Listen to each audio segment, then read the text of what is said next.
Mungkin kita juga pernah mendengar atau bahkan mendoakan ketika kita berdoa sebelum makan atau juga sesudah makan. Kita berdoa, ya Tuhan, kami juga mengingat saudara-saudari kami yang pada saat ini belum menerima rezeki sebagaimana yang akan kami nikmati atau yang telah kami nikmati ini. Semoga Engkau berkenan mengutus banyak orang atau menyentuh hati banyak orang dengan Roh Kudus-Mu agar mengirimkan berbagi makanan, berbagi berkat dengan mereka yang belum menemukannya sampai dengan saat ini. Mungkin doa ini juga didoakan Anda sekalian ketika berdoa sebelum makan, khususnya kalau sedang doa makan bersama gitu ya.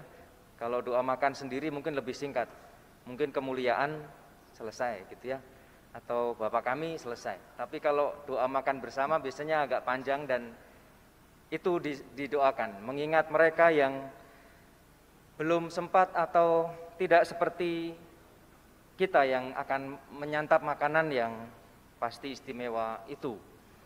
Saudara-saudari yang terkasih, tentu doa-doa yang seperti itu adalah doa yang baik. Tetapi kiranya bukan hanya untuk didoakan, tetapi juga kemudian akhirnya kita menjadi pelaksana dari doa itu. Karena doa tidak hanya berhenti pada kata-kata, tapi doa juga mendorong orang untuk mewujudkan apa yang didoakannya itu. Bukan orang lain saja yang melakukannya, tetapi juga kita yang mendoakan doa-doa itu menjadi pelaksana atas doa itu. Saya beberapa waktu yang lalu melihat ada tulisan di mobil box di dalam sebuah perjalanan, dituliskan di situ, di dunia ini banyak orang baik, tapi kalau kamu sulit menemukannya, jadilah salah satu dari orang baik itu. Jadi orang baik itu banyak, tetapi kalau misalnya Anda belum juga menemukan, minimal Anda sendiri atau kita sendiri yang mencoba menjadi orang baik itu. Suatu tulisan yang seringkali menginspirasi ketika kita sedang di jalan. Saudara-saudari yang terkasih, hari ini bersama dengan gereja dan seluruh dunia, kita merayakan Hari Pangan Sedunia. Sebagaimana saya sampaikan dalam pengantar tadi, gereja juga senantiasa merayakan hari peringatan ini setiap tahunnya bersama dengan seluruh dunia.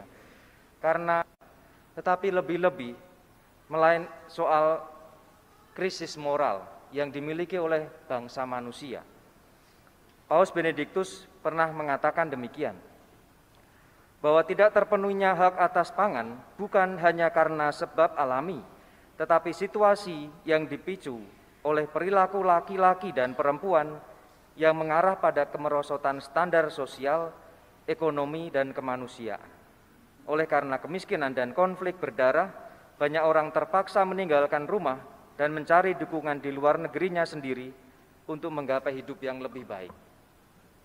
Sungguh saudara-saudari yang terkasih, mungkin kita berpikir bahwa hal buruk yang kita lakukan, hal tidak pantas yang kita lakukan, seolah-olah itu hanya urusan kita saja.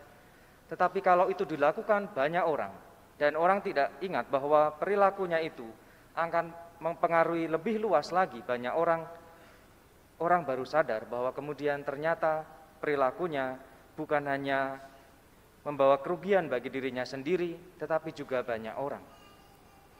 Kita semua tentu masih ingat bagaimana kemudian sebenarnya hal itu bisa ditangani, bisa dijalani dengan lebih optimis. Kalau kita ingat masa pandemi yang lalu, salah satu hal yang memungkinkan kita bisa seperti sekarang ini, misa dengan duduk yang lebih banyak setiap barisnya, misa yang lebih terbuka, karena salah satunya selain adanya vaksin, tetapi juga adanya solidaritas antar manusia, karena manusia mengalami penderitaan yang sama. Orang saling memikirkan satu dengan yang lain dan tidak jatuh kepada egoisme.